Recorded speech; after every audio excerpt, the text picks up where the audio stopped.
Good morning, नमस्कार दोस्तों। मैं मदन सिराव आपके अपने यूट्यूब चैनल जी के मदन सिराव पर हार्दिक अभिनंदन करता हूं।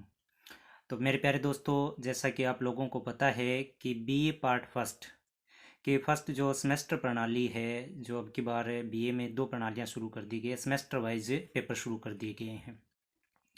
तो बीए की जो फर्स्ट सेमेस्टर प्रणाली है, उनके प्रायोगिक परीक्षा अभी शुरू होने वाली है और कॉलेजों में प्रैक्टिकल फाइल बनवाना भी शुरू कर दिया है। तो इन प्रायोगिक परीक्षा को मद्देनज़र रखते हुए आज के इस वीडियो में हम चर्चा करेंगे। इसमें हम चर्चा इस प्रकार से करेंगे कि जो प्रायोगिक परीक्षा है, इसके लिए अपने को एक प्रैक्टिकल फाइल या हम बोल सकते हैं कि प्रायोगिक फाइल तैयार करनी होती है। तो उस प्रायोगिक फाइल को हम किस प्रकार से तैयार करेंगे, उसमें कुछ आंकड़े दिए हुए हैं। उन आंकड़ों के बारे में हम पढ़ेंगे कि किस प्रकार से आंकड़े दिए गए, किस प्रकार से अपने को समझना है। और जैसे कि हम बात करें तो एग्ज़ामिनर जो आते हैं और बच्चों से या प्रायोगिक परीक्षा लेते हैं, या फिर हम यूँ कहें कि वाइबो लेते हैं, आपके मौखिक परीक्षा लेते हैं, तो उसमें जो फाइल में जो क्वेश्चन होते हैं, उन्हीं के आधार पर वो प्रश्न पूछते हैं। जैसे कि उनके दिमाग में किस प्रकार से प्रश्न रहते हैं, उनके बारे में भी हम जानेंगे। तो सबसे पहले आज के इस वीडियो में ये जानेंगे कि बीए फर्स्ट ईयर के लिए, यानी कि जो प्रायोगिक परीक्षा होने जा रही है, या हम यूँ कहें कि प्रैक्टिकल जो अपने को फ़ाइल तैयार करनी है, तो ये फ़ाइल किस प्रकार से तैयार करनी होगी, या इसमें किस प्रकार की मापनी दी गई है। मापनी दी गई है तो मापनी किसे कहते हैं, मापनी की आवश्यकता क्यों पड़ी, या फिर मापनी का अर्थ क्या है, और मापनी किस प्रकार से हम तैयार करते हैं। इस प्रकार से लेके बहुत सारे ऐसे प्रश्न हैं जिनके बारे में हम आज जिक्र करेंगे। तो बने रहिए वीडियो में और जानिए। और मेरा आपसे अनुरोध है कि इस वीडियो के ज़्यादा से ज़्यादा शेयर करें, लाइक करें और सब्सक्राइब करें। तो चलिए प्यारे साथियों, बढ़ते हैं आगे। तो इसमें हम चर्चा करते हैं कि सबसे पहले तो ये पढ़ेंगे कि अगर हम प्रायोगिक परीक्षा यानी कि प्रैक्टिकल फाइल बनाते हैं, तो इसमें अपने को एक दो पद्धतियां ध्यान में रखनी होगी, यानी कि विधियां ध्यान में रखनी होगी, माप की विधियां ध्यान में रखनी होगी। और इस माप की विधियों में हम बात करें तो दो पद्धतियाँ अपने सामने आती हैं, यानी कि दो विधियाँ सामने आती है। एक की तो हम बात करें तो MKS पद्धति होगी। कौन सी होगी? MKS। और एक होगी FPS। सबसे पहले तो ये जानें कि ये MKS क्या है, या फिर हम बात करें तो FPS क्या है। तो ये दो विधियां हैं, यानी कि हम जो ये प्रायोगिक परीक्षा यानी कि फाइल जो तैयार करेंगे, इस फाइल के ऊपर यानी कि हम धरातल को मापेंगे और धरातल को माप कर उसे एक मानचित्र के रूप में, या फिर हम यूँ कहें कि एक पेज पर उस धरातल को प्रदर्शित करेंगे। तो उसके लिए अपने को माप की आवश्यकता होती है। तो माप की आवश्यकताओं में दो मापनियाँ अपने को पढ़नी पड़ेगी, एक तो MKS पद्धति और एक FPS पद्धति। सबसे पहले ये बात करें कि MKS पद्धति कौन सी है, या कहाँ से ली गई है। तो MKS पद्धति है ये जो अपने फ्रांस में सर्वाधिक प्रचलित है, और फ्रांस से अपने भारत में आई है। तो भारत में भी ये सर्वाधिक प्रचलित है, तो भारत में। और दूसरी हम बात करें कौन सी है, FPS पद्धति। तो ये पद्धति है ब्रिटेन की, और ये अपने भारत में भी चलती है। ठीक है। तो इनका मतलब क्या है ये भी जानेंगे कि MKS का मतलब क्या है और FPS का मतलब क्या है। तो M जो शब्द लिया गया है, यानी कि ये M जो शब्द लिया गया, ये M शब्द लिया गया है दूरी के लिए, यानी कि किसके लिए लिए गए, इसे दूरी के लिए लिया गया है। और दूरी जो पढ़ी जाएगी वो पढ़ी जाएगी मीटर में। दूरी किस में पढ़ी जाएगी? मीटर में पढ़ी जाएगी। ठीक है। यानी कि MKS में M का मतलब मीटर से है, और मीटर की हम बात करें तो दूरी मापने के लिए काम में लेते हैं। ठीक है। दूसरी हम बात करें तो के हम बात करें तो के का जो मतलब है, या फिर के जो शब्द लिए गए, ये लिए गए किलोग्राम के लिए। किसके लिए लिए गए हैं? किलोग्राम। और किलोग्राम की हम बात करें तो ये भार, वजन मापने के लिए इसे काम में लिया जाता है। क्या क्या पढ़ा? यानी कि MKS पद्धति में M का मतलब दूरी से, और दूरी की बात करें तो किस में पढ़ेंगे? मीटर में। और के का मतलब किलोग्राम, और किलोग्राम की हम बात करेंगे तो किसके लिए? भार के लिए से लिया गया। और दूसरी की हम बात करें तो S का मतलब है सेकंड। हम बात करें S, तो S का मतलब समय से लिए गया, और समय को हम बात करें तो किस में पढ़ेंगे? सेकंड में पढ़ेंगे, सेकंड। ठीक। तो थोड़ा सा ध्यान में रख लेना। MKS, M का मतलब दूरी को पढ़ेंगे मीटर में, के का मतलब किलोग्राम यानी भार मापने के लिए, और समय को पढ़ेंगे सेकंड में। ठीक है, अब बात करते हैं हम FPS की कि ये FPS क्या है। तो FPS के बारे में जानेंगे और फिर हम आगे बढ़ेंगे। तो FPS, F की बात करें तो F जो लिए गए ये दूरी के लिए शब्द लिए गए भाई। F किसके लिए लिया गया? दूरी के। और दूरी की बात करें तो FPS में दूरी जो मापी जाएगी वो फीट में मापी जाएगी। MKS में तो दूरी किस में पड़ी थी? मीटर में। और FPS में बात करें तो दूरी किस में पढ़ेंगे? फीट में पढ़ेंगे। P की हम बात करें तो P का जो सिंबल लिया गया ये लिए गए किलोग्राम के लिए, वही बात है बाहर के लिए किलोग्राम। और बाहर की जो इसकी इकाई पढ़ेंगे वो पढ़ेंगे पाउंड में, POU पाउंड में। बाहर की जो इकाई पढ़ेंगे वो किस में पढ़ेंगे? पाउंड में। और एस शब्द की बात करें और एस सिंबल और एस की बात करें तो ये लिए गए समय के लिए, समय के लिए। और समय को जो पढ़ेंगे वो किस में पढ़ेंगे? सेकंड में पढ़ेंगे। तो दो पद्धति है, एक MKS पद्धति है, एक FPS पद्धति है। वैसे भी आपको कॉलेज में बता दिया है और फिर भी आपको थोड़ा बहुत हम बताते हैं। MKS और FPS पद्धति का थोड़ा ध्यान रखिए, ठीक है। कौन कौन सी पद्धति है, किसमें क्या आप पढ़ेंगे, क्योंकि आगे जाके ये बहुत ही इम्पोर्टेंट होने वाला है, क्योंकि आगे आवश्यकता पड़ेगी अपने को। अब चलते हैं हम आगे। ये तो नॉर्मल सी बातें थी। अब पढ़ते हैं MKS पद्धति। MKS पद्धति की कुछ इकाइयाँ हैं वो आपको ध्यान में रखनी होगी। MKS में बात करें तो वैसे तो इसकी सबसे छोटी इकाई या फिर और बात करें तो माइक्रोमीटर भी होती है, नैनोमीटर भी होती है, पर हम फिर भी देखें तो सबसे छोटी इकाई यहाँ लेंगे मिलीमीटर में। यानी कि MKS में जो सबसे छोटी इकाई लेंगे वो मिलीमीटर में लेंगे, यानी कि MM में लेंगे, मिलीमीटर। और मिलीमीटर की हम बात करें तो अब थोड़ी थोड़ी आगे बढ़ते जाएंगे, इकाइयों को पढ़ेंगे कि यानी कि कितने मिलीमीटर मिलकर कौन सी इकाई बनाते हैं, इसके बारे में जानेंगे। तो सबसे छोटी इकाई मिलीमीटर, और मिलीमीटर जब 10 मिलीमीटर मिलेंगे, कितने? 10 मिलीमीटर। और 10 मिलीमीटर बनकर बनाएंगे 1 सेंटीमीटर। क्या बनाएंगे? 1 सेंटीमीटर। 10 मिलीमीटर मिलकर क्या बनाएंगे? 1 सेंटीमीटर बनाएंगे। जैसे मैं थोड़ा सा आपको दिखाने की कोशिश करूं, ये एक स्केल है। ये क्या है?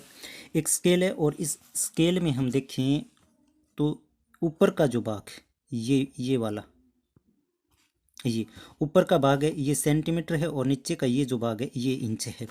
यानी कि ये जो एक लिखा है ना, ये एक, इस एक के छोटे छोटे छोटे छोटे टुकड़े कर रखे हैं। ये जो छोटे छोटे टुकड़े हैं इनको बोलते हैं मिलीमीटर। यानी कि ये छोटे छोटे जो कॉलम हैं ये छोटे छोटे कितने कॉलम मिले? 10 कॉलम। और 10 कॉलम मिलकर क्या बनाया इन्होंने? 1 सेंटीमीटर बनाया। तो यानी कि 10 मिलीमीटर बराबर क्या होगा? 1 सेंटीमीटर होगा, ठीक है। अब देखते हैं आगे कि 10 सेंटीमीटर मिलकर क्या बनाएंगे? 10 सेंटीमीटर। और जब 10 सेंटीमीटर मिलेंगे ना तो 10 सेंटीमीटर मिलकर 1 डेसीमीटर बनाएंगे। क्या बनाएंगे? डेसीमीटर। 10 सेंटीमीटर मिलकर 1 डेसीमीटर बनाएंगे। और जब 10 डेसीमीटर मिलेंगे, कितने? 10 डेसीमीटर। जब 10 डेसीमीटर मिलेंगे तो 1 मीटर बनाएंगे, 1 मीटर। अब हम थोड़ी सी और बात करें कि 10 डेसीमीटर मिले 1 मीटर बना दिया। अगर आपको पूछ ले कि 1 मीटर में कितने सेंटीमीटर होते हैं, 1 मीटर में कितने सेंटीमीटर होते हैं, तो इस सेंटीमीटर को जानने के लिए हम आएंगे पहले डेसीमीटर में। क्योंकि हमने क्या पढ़ा कि 10 सेंटीमीटर मिलकर क्या बनाएंगे? 1 डेसीमीटर। तो 1 डेसीमीटर में कितने सेंटीमीटर होते हैं? तो 1 डेसीमीटर में कितने सेंटीमीटर हो गए? 10 सेंटीमीटर हो गए। अब 10 सेंटीमीटर मिलकर क्या बना रहे हैं? 1 मीटर बना रहे हैं। तो 10 सेंटीमीटर और डेसीमीटर, और 1 डेसीमीटर में कितने सेंटीमीटर? 10। तो 10 दाए कितने हो गए? 100। यानी कि 1 मीटर में कितने सेंटीमीटर होंगे?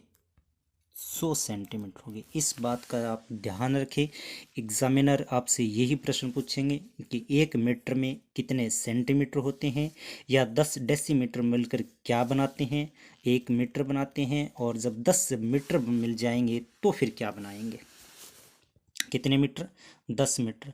और 10 मीटर मिलकर बनाएंगे 1 डेकामीटर, डेकामीटर। अब आपसे पूछ लें कि 1 डेकामीटर में कितने सेंटीमीटर होते हैं, तो एक कितने कितने मीटर, 10 मीटर। और 10 मीटर मिलकर क्या बना रहे हैं, 1 डेकामीटर। और आपसे पूछे कि 1 डेकामीटर में कितने सेंटीमीटर होते हैं, तो आपको पता है कि 1 सेंटीमीटर में, सॉरी 1 मीटर में कितने सेंटीमीटर थे, 100 सेंटीमीटर। और कितने मिलकर बना रहे हैं, 10। तो 10 × 100 बराबर कितने हो गई, 1000। तो आप आसानी से बता सकते हैं कि 1 डेकामीटर में कितने सेंटीमीटर होते हैं, तो 1 डेकामीटर में 1000 सेंटीमीटर होते हैं। कोई समस्या नहीं है। अब डेकामीटर मिलकर क्या बनाएंगे, हेक्टोमीटर बनाएंगे। तो कितने डेकामीटर, 10 डेकामीटर। और 10 डेकामीटर मिलकर क्या बनाएंगे, 1 हेक्टोमीटर बनाएंगे। क्या बनाएंगे, 1 हेक्टोमीटर। जब 10 डेकामीटर मिले 1 हेक्टोमीटर बना। और 1 हेक्टोमीटर में हम बात करें कि कितने सेंटीमीटर होते हैं, तो 1 डेकामीटर में 1000 सेंटीमीटर थे, तो 10 में कितने हो गए, 10,000। तो 1 डेकामीटर हेक्टोमीटर में कितने सेंटीमीटर हो गए, 10,000 सेंटीमीटर हो गए। 1 हेक्टोमीटर में कितने सेंटीमीटर, 10,000। ठीक है। अब 10 हेक्टोमीटर मिलकर क्या बनाएंगे, 10 हेक्टोमीटर मिलकर बनाएंगे 1 किलोमीटर। और 1 किलोमीटर की हम बात करें कि 1 किलोमीटर में कितने सेंटीमीटर होते हैं, तो 1 हेक्टोमीटर में थे 10,000। तो कितने हेक्टोमीटर मिले, 10। तो 10 इंटू 1000 इंटू, सॉरी 10,000 इंटू 10 तो मिलेगी। और मिलकर कितने बने, 1 लाख। मिलकर कितने बन गए, 1 लाख। तो आपसे पूछे कि 10 डेसीमीटर में कितने सेंटीमीटर होते हैं, तो 10 सेंटीमीटर होते हैं। 10 डेसीमीटर मिलकर क्या बनाते हैं, 1 मीटर। और एक मीटर में कितने सेंटीमीटर होते हैं, तो 100 सेंटीमीटर होंगे। और 10 मीटर मिलकर क्या बनाएंगे, तो 1 डेकामीटर। और 1 डेकामीटर में हम सेंटीमीटर की बात करें तो 1000 सेंटीमीटर होंगे। और जब 10 डेकामीटर मिलेंगे तो बनाएंगे 1 हेक्टोमीटर। और 1 हेक्टोमीटर में हम सेंटीमीटर की बात करें तो 10,000 सेंटीमीटर होंगे। और 10 हेक्टोमीटर मिलेंगे तो 1 किलोमीटर बनेगा। और 1 किलोमीटर में हम सेंटीमीटर की बात करें तो 1 किलोमीटर में सेंटीमीटर कितने होंगे, 1 लाख सेंटीमीटर होंगे। इस बात का आप ध्यान रखें और ये इकाइयाँ आप नोट कर लें, आगे आपसे पूछी जाएगी।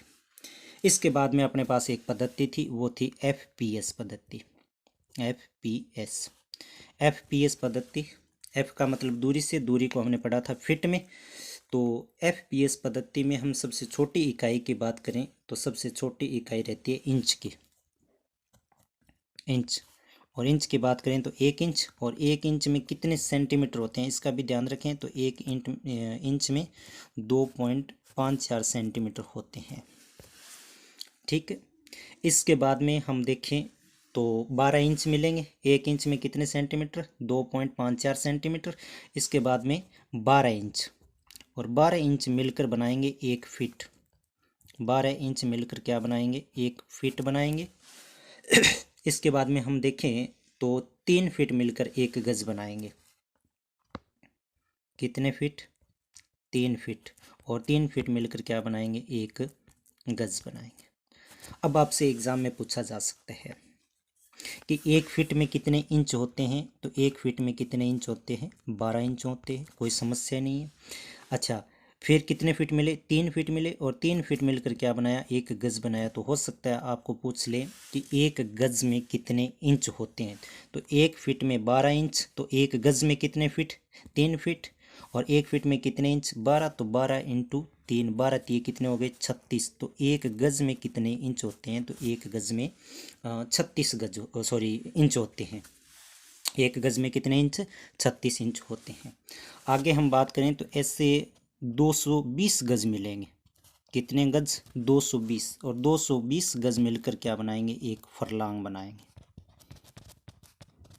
220 गज मिलकर क्या बनाएंगे, एक फरलांग बनाएंगे। और आपसे पूछ ले कि एक फरलांग में कितने इंच होते हैं, तो अपने पढ़ा कि एक गज में कितने इंच, 36 इंच होते हैं। तो कितने गज मिले, 220 गज मिले। और 220 को हम किससे गुणा कर देंगे, 36 से मल्टीपल कर देंगे। क्यों करेंगे, क्योंकि अपने को पता है कि एक गज में 36 इंच होते हैं। एक गज में जब 36 इंच होते हैं तो 220 गज मिले, और 220 गज मिलकर क्या बनाया, एक फरलांग बनाया। तो हम इसे मल्टीपल करेंगे, गुणा करेंगे, तो अपने पास निकल के आएगा 7920 इंच।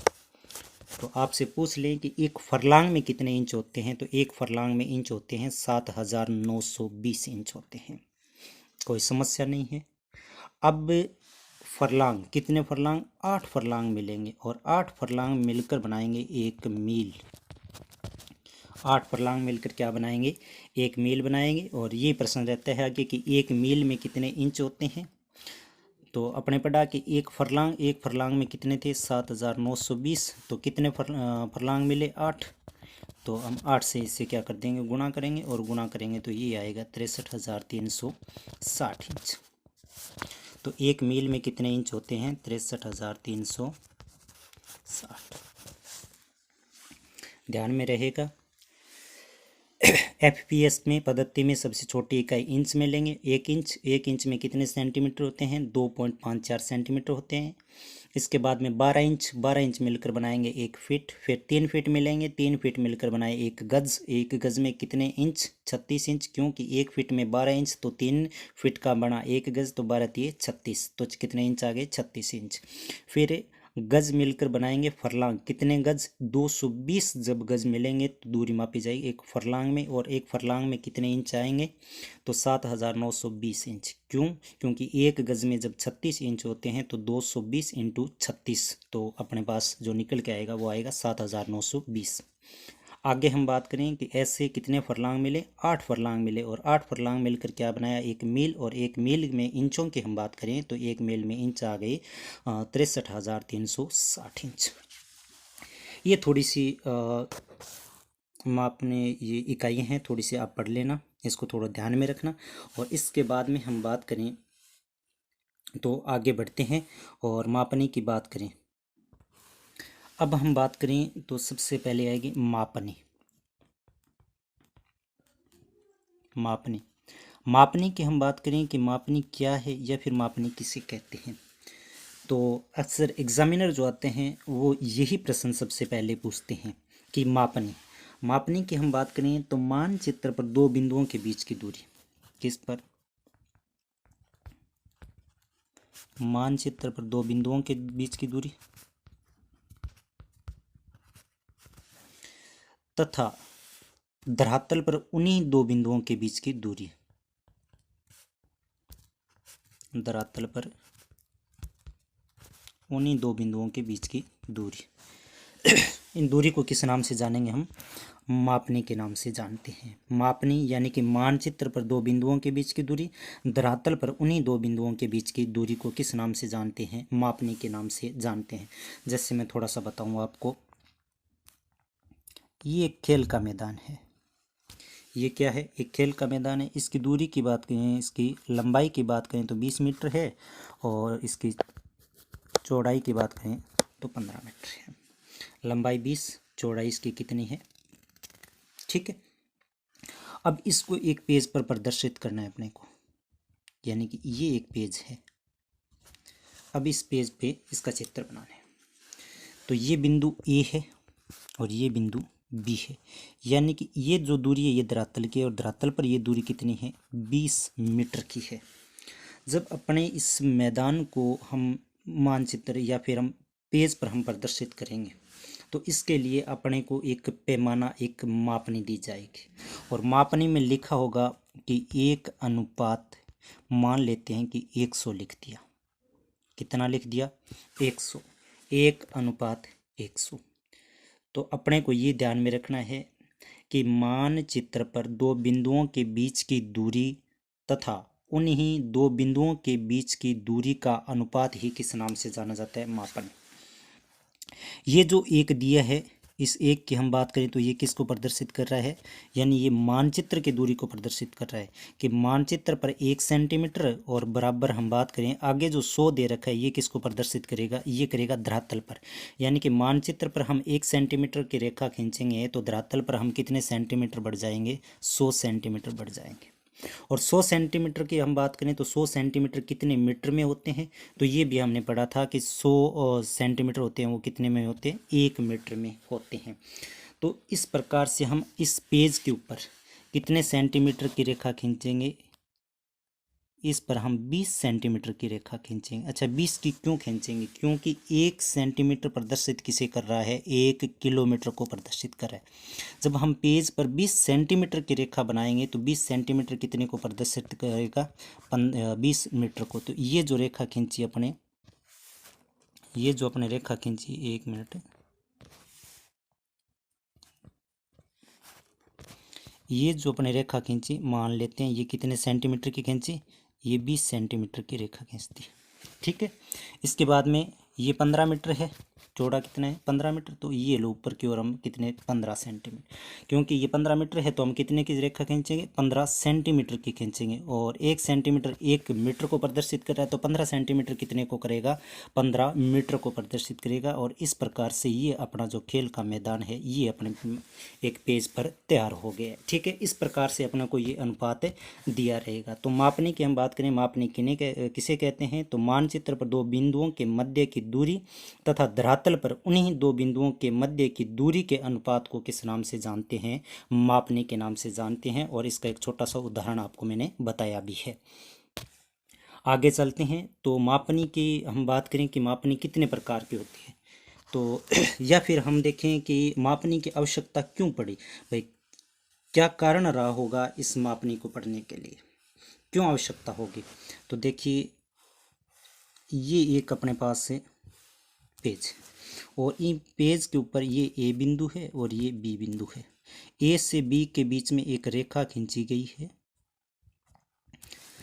अगर अपने को पूछ लें कि ए और बी के बीच की दूरी कितनी है, तो ए और बी की दूरी हम अगर मापनी नहीं होती अपने, तो हम कतई नहीं बता सकते कि ए और बी की दूरी कितनी है। ठीक है, अगर यही दूरी अपने को धरातल पर पढ़नी होती तो इस पर कुछ पैमाना दिया होता, जैसे कि 1:1,00,000 मान लेते हैं कि 1:1,00,000 है। ठीक है, इस प्रकार से इस पेज के नीचे ये मापनी दी रहती।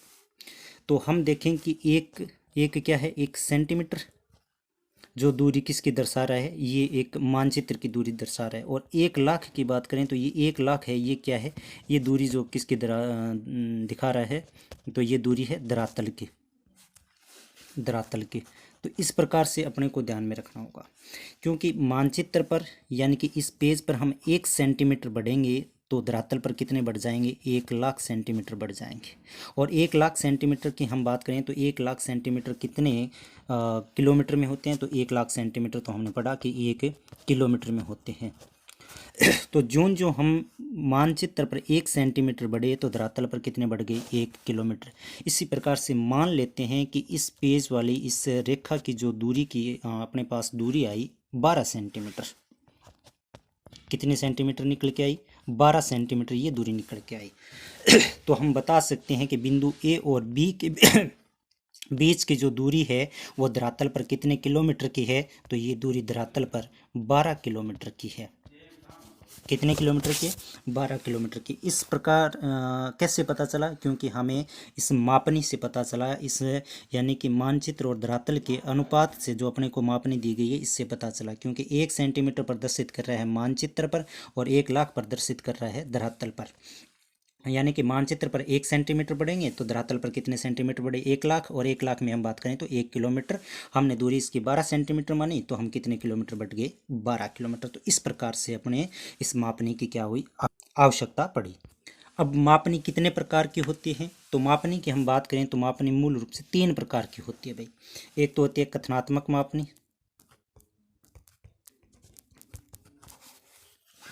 कौन सी मापनी, कथनात्मक मापनी होती है। दूसरे की हम बात करें तो प्रदर्शक भिन्न या फिर निरूपक मापनी कह सकते हैं। 2 नंबर की हम बात करें प्रदर्शक भिन्न, जैसे निरूपक मापनी, निरूपक मापनी, और 3 नंबर की हम बात करें तो आलेखी मापनी। आलेखी मापनी। कथनात्मक मापनी की हम बात करें तो कथनात्मक मापनी वो मापनी होती है जो अपने भू संपत्ति मापनी, जो पटवारियों के पास वो रहती है, यानी कि छोटी दूरियां जो ज्ञात करने के लिए होती है। ठीक है, तो जैसे पटवारी के पास रहती है, यानी कि खेत का नक्शा होगा, या फिर एक कोई घर का नक्शा होगा, या फिर कोई एक गांव का नक्शा रह जाता है। ठीक है, तो उसमें ये दूरियां प्रदर्शित की जाती है। ठीक है, तो एक इसमें स्टेटमेंट दिया रहे, यानी कथन दिए रहते हैं। जैसे 1 सेंटीमीटर बराबर है, हम लिखें 1 सेंटीमीटर, 1 मिनट, इसमें लिखा रहता है कि 1 सेंटीमीटर तो बराबर हम लिखा होगा इसमें 20 मीटर, मान लेते कितना लिख दिया, तो 20 मीटर लिख दिया। यानी कि इस प्रकार से ये लिखा रहता है। तो इससे पता चलता है कि अपने को कि मानचित्र पर जब 1 सेंटीमीटर बढ़ेंगे तो धरातल पर कितने मीटर बढ़ जाएंगे, 20 मीटर बढ़ जाएंगे। और एक बात हमेशा ध्यान में रखना कि ये जो अब दूरी है, ये दोनों दूरियां समान नहीं है। जब भी हम ये मापनी ज्ञात करेंगे तो दोनों इकाइयां समान होनी चाहिए। ये अगर सेंटीमीटर में है तो ये भी किस में होनी चाहिए, सेंटीमीटर में ही होनी चाहिए। तो सेंटीमीटर में बदलने के लिए हम क्या करेंगे, क्योंकि अपने को पता है कि 1 मीटर में कितने सेंटीमीटर होते हैं, 1 मीटर में 100 सेंटीमीटर होते हैं। तो यहाँ कितने मीटर है, 20 मीटर, तो 100 इंटू 20 तो कितने निकल के आ गए, 2000। तो ये मापनी अब होगी कि 1 सेंटीमीटर बराबर कितने, 2000। ठीक है, यानी कि जब धरातल पर हम कितने बढ़ेंगे, 1 सेंटीमीटर बढ़ेंगे, सॉरी मानचित्र पर 1 सेंटीमीटर बढ़ेंगे तो धरातल पर हम कितने मीटर सेंटीमीटर बढ़ेंगे, 2000।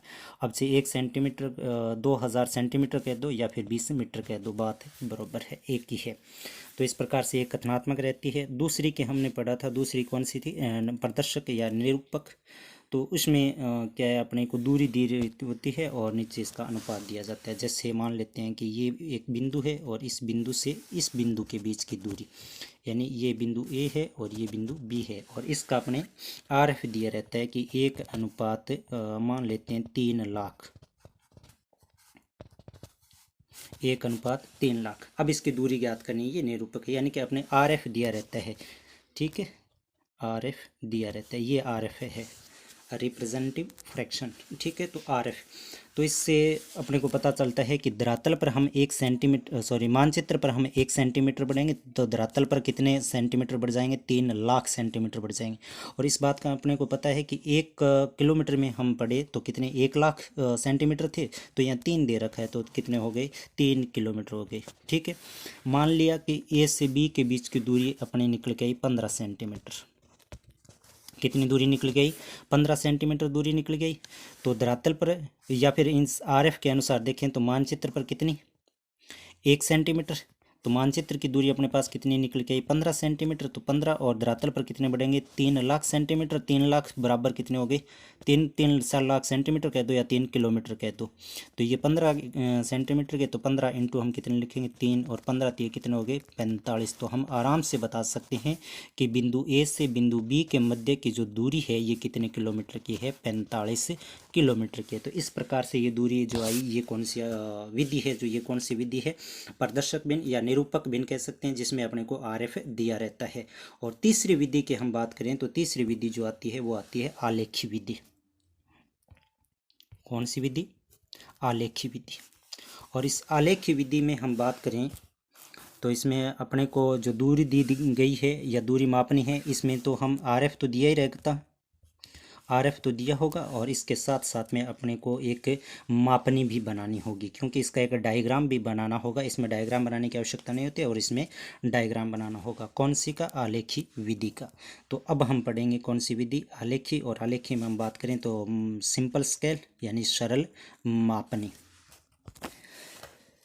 इस मापनी में हम बात करें तो अपने को एक प्रश्न दिया रहेगा, यानी प्रश्न इस प्रकार से होगा कि 1 अनुपात, मान लेते हैं 1 अनुपात 1 लाख प्रदर्शक भिन्न पर प्रदर्शक भिन्न पर किसी मानचित्र को बनाने के लिए एक सरल मापनी को बनाइए। कि 1:1 लाख प्रदर्शक भिन्न पर किसी मानचित्र को बनाने के लिए एक सरल मापनी को बनाइए जिस पर 10 किलोमीटर और 6 हेक्टोमीटर पढ़े जा सके और 6 हेक्टोमीटर पढ़े जा सके। क्या बताया कि 1:1 लाख प्रदर्शक भिन्न पर किसी मानचित्र को बनाने के लिए एक सरल मापनी को बनाइए जिस पर 10 किलोमीटर पढ़ सके और कितने हेक्टेयर पढ़ सके, 6 हेक्टेयर पढ़ सके। अब इस प्रश्न को हल करने के लिए अपने 1-2 बातें ध्यान में रखनी होगी। कौन कौन सी बातें ध्यान में रखनी होगी? सबसे पहले तो मापनी, कि मापनी किसे कहते हैं, जो हमने पढ़ी थी। और मापनी में क्या पढ़ा था कि मानचित्र पर 2 बिंदुओं के बीच की दूरी बट्टे हमने क्या पढ़ा था, धरातल पर उन्हीं 2 बिंदुओं के बीच की दूरी, धरातल पर उन्हीं 2 बिंदुओं के बीच की दूरी के अनुपात को किस नाम से जानते हैं, मापनी के नाम से। तो 1 अनुपात अपने को 1 लाख दे रखा है, तो इसको हम इस प्रकार से भी लिख सकते हैं 1/1 लाख, क्योंकि 1 जो है ये क्या है, मानचित्र की दूरी है, और 1 लाख है ये किसकी दूरी है, धरातल की दूरी है। तो इन्हीं 2 बिंदुओं के बीच की जो अनुपात है वो अनुपात क्या कहलाता है, मापनी कहलाता है। तो इसको हल करने के लिए हम लिखेंगे कि मानचित्र पर 1 सेंटीमीटर, यानी कि इस प्रश्न को बढ़िया से हल करेंगे तो लिखेंगे हम मानचित्र पर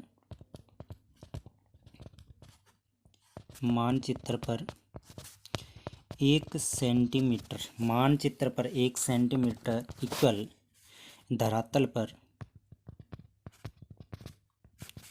पर कितने, 1 लाख सेंटीमीटर,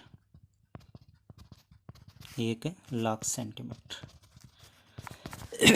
यानी कि मानचित्र पर 1 सेंटीमीटर पढ़ेंगे तो धरातल पर कितने बढ़ेंगे, 1 लाख सेंटीमीटर पढ़ेंगे। ठीक है, तो अब इसे हल करने के लिए क्या करेंगे कि प्रश्न में अपने को कितना दिया है, 1 लाख दिया है। प्रश्न में कितना दिया है, 1 लाख। 1 लाख क्या दिया है कि 1:1 लाख, यानी कि मानचित्र पर आप 1 सेंटीमीटर बढ़ो और धरातल पर आप कितने बढ़ो, 1 लाख सेंटीमीटर बढ़ो। अच्छा, अब कंफ्यूज यहाँ हो जाते हैं कि इस 1 लाख को हम सेंटीमीटर में पढ़ें कि इंच में पढ़ें, कि किस प्रकार से हम इसे नोटिस करें, किस प्रकार से हम पहचानें कि ये दूरी अपने से किलोमीटर में सेंटीमीटर आएगा या फिर इंच आएगा। इसके लिए मैं आपको एक प्रश्न थोड़ा सा बता दूं आपको कि इसे हम किस प्रकार से पहचानेंगे। इसको पहचानने के लिए जैसे अपने मानचित्र में प्रश्न में इन्होंने दिया कि 1:1 लाख प्रदर्शक भिन्न पर किसी मानचित्र को बनाने के लिए एक सरल मापनी बनाइए जिस पर क्या पढ़ा जाए, 10 किलोमीटर और क्या पढ़ा जाए, 6 हेक्टोमीटर। इसलिए वो आपको मापनी ध्यान में रखनी होगी, वो मापनी ध्यान में रखनी होगी। कौन सी, पीछे वाली। तो पीछे वाली हमने पढ़ा कि किलोमीटर पढ़ रहे हैं, तो किलोमीटर में हमने पढ़ा कि क्या पढ़ेंगे, सबसे छोटी इकाई क्या थी किलोमीटर में, सेंटीमीटर थी। तो ये पढ़वा क्या रहा है अपने पास से, 10 किलोमीटर पढ़वा रहा है, और क्या पढ़वा रहा है, हेक्टोमीटर। तो इस दूरी को देखकर ही हम पकड़ सकते हैं। अगर ये दूरी आपको या फिर इनमें छोटी इकाई आपको ध्यान में नहीं है तो आप कहते ये प्रश्न सॉल्व नहीं कर सकते हैं। तो 10 किलोमीटर, और किलोमीटर में हम देखें तो सबसे छोटी इकाई हम पढ़ के आए थे सेंटीमीटर। तो इसी प्रकार से हम पढ़ेंगे कि 1 जो सेंटीमीटर दे रखा है और इसके अनुपात में 1 लाख ये दे रखा है, तो ये भी क्या है, सेंटीमीटर ही है। ठीक है, अब आगे बढ़ेंगे। ठीक है, तो मानचित्र पर हमने पढ़ा कि 1 सेंटीमीटर की दूरी और धरातल पर कितनी हो गई, 1 लाख की किलोमीटर की दूरी। तो ये भी लिख सकते हैं हम कितनी थी, 1 लाख, क्योंकि ये तो अपने प्रश्न में दे रखा था 1 लाख, और अपने से पढ़वा क्या रहा है, किलोमीटर में पढ़वा रहा है। तो 1 किलोमीटर में कितने सेंटीमीटर होते हैं, तो 1 किलोमीटर में भी 1 लाख सेंटीमीटर होते हैं। तो इसको हम किस में बदल लिया, किलोमीटर में, और किलोमीटर में बदला तो कितना आया, 1 किलोमीटर आया।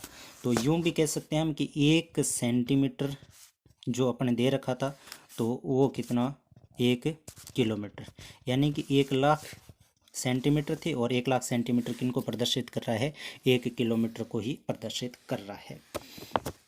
ठीक है, अब हम क्या करेंगे कि इस आरएफ के अनुसार हम एक 15 सेंटीमीटर की रेखा खींचेंगे अपने पेज पर। अच्छा, अब सबसे पहले ये कि 15 कहाँ से आए, कि ये 15 सेंटीमीटर की रेखा क्यों खींचेंगे, 10 की खींच लेते हैं, 12 की खींच लेते हैं, या फिर हम बात करें 20 की खींच लेते हैं। तो सबसे पहले हम इसकी बात करें तो 15 सेंटीमीटर, तो 15 से हम 1 फीट में देखें, 1 फीट में कितने सेंटीमीटर होते हैं, या एक स्केल में हम पूरी बात करें तो एक स्केल में हम देखें तो 30 सेंटीमीटर होते हैं। और 1 फीट में भी हम बात करें तो कितने सेंटीमीटर होते हैं, 30 सेंटीमीटर होते हैं। अगर सेंटीमीटर की हम बात करेंगे तो सेंटीमीटर में जो दूरी लेंगे वो इन 30 सेंटीमीटर की आधा लेंगे, और 30 की आधा कितनी है, 15। और इंच में लेंगे तो 1 फीट में 12 इंच, या एक स्केल में कितने इंच होते हैं, 12 इंच। तो इंचों में लेंगे तो हम कितने इंच लेंगे, 6 इंच लेंगे, ये इसकी आधी लेंगे। क्योंकि कम से कम अपने को जो मापने बनाते हैं तो इसकी जो दूरी है वो इस स्केल की आधी लेंगे, यानी कि 30 सेंटीमीटर की आधा लेंगे, और इंच में हम बनाएंगे तो 12 इंच के आधे लेंगे, आधे कितने, 6 सेंटीमीटर। तो इस प्रकार से अपने को ये मानना है 15 सेंटीमीटर। अब आपको बढ़िया से एक पेज के ऊपर यानी कि अपने ड्राइंग शीट पे इस प्रश्न को हल करने के लिए सबसे पहले हम एक 15 सेंटीमीटर की रेखा खींचेंगे, बिल्कुल सीधी, यानी कि स्केल से ये 15 सेंटीमीटर की रेखा खींच ली। और 15 सेंटीमीटर की रेखा खींचने के बाद में इसमें छोटे छोटे यानी कि एक एक सेंटीमीटर के हम 15 कट करेंगे। एक, ये फिर 2, 3, 4, 5, 6, 7, 8, 9, 10, 11, 12, 13, 14, 15। इस प्रकार से हमने कितने कट कर लिए, इसमें 15 कट कर लिए। 15 कट करने के बाद में इसे आधा इंच ऊपर की ओर और फिर इससे हम मिला देंगे, और एक बॉक्स की भांति इसे मिला देंगे इस प्रकार से। ठीक है, ये इसमें मिला दी, और मिलाने के बाद में इसमें एक बीचों बीच रेखा और खींच देंगे इस प्रकार से। ठीक है, और ये रेखा खींचने के बाद में देखो आपको स्केल से बनाना है, मैंने तो ऐसे फॉर्मेलिटीज़ की है, आपको बढ़िया से स्केल से सुंदर दिखे। अब इसके बाद में यहाँ लिखेंगे 0, ये फिर 1, 2, 3, ये 4, 5, 6, इस प्रकार से बढ़ते जाएंगे, और यहाँ आगे 14। तो 14 अपनी दूरी किस में बढ़ा रहा है, किलोमीटर में, तो यहाँ इधर लिखेंगे किलोमीटर। ये जो 0 से लेकर 14 तक के जो भाग हैं ये है इनके मुख्य भाग, ये जो कौन से हैं, मुख्य भाग। और 0 से इधर के जो भाग रहेंगे ये रहेंगे गौण भाग। कौन से भाग, गौण भाग रहेंगे। ठीक है, अब ये तो अपने एक एक सेंटीमीटर की दूरी खींची यानी रेखा खींची। 1 सेंटीमीटर किसको प्रदर्शित कर रहा है, 1 किलोमीटर को। तो यहाँ अपने कितने किलोमीटर की दूरी आ गई, ये आ गई 14 किलोमीटर की दूरी, जबकि अपने को पढ़नी कितनी है, यानी कि 10 किलोमीटर की पढ़वा रहा है। और इसके बाद में हम बात करें हेक्टोमीटर की, तो ये जो गौण भाग है इसका, इस गौण भाग के हम छोटे छोटे 5 टुकड़े कर लेंगे। 1, 2, 3, 4, 5, इस प्रकार से हम 5 भाग कर लेंगे। और इधर लिख देंगे पाँचों नीचे 2, फिर 4 लिख देंगे, फिर 6 लिख देंगे, फिर 8 लिख देंगे, और लास्ट में यहाँ 10 लिख देंगे। और इधर लिखेंगे हम हेक्टोमीटर, इधर क्या लिख देंगे, हेक्टोमीटर। 1 मिनट, यहाँ लिख देंगे हेक्टोमीटर, और इधर क्या लिख दिया हमने, किलोमीटर लिख दिया। ठीक है, 2, 4, 6। अब कितने हेक्टोमीटर पढ़ने थे, 6। तो 6 के ऊपर हम एक सीधी रेखा खींचेंगे, ये लो 6 के ऊपर, और एक एरो का निशान लगा देंगे, यानी कि यहाँ क्या आ रहा है, 6 हेक्टोमीटर आ रहा है। और आगे हम बढ़ेंगे 10 पे, ये 6, ये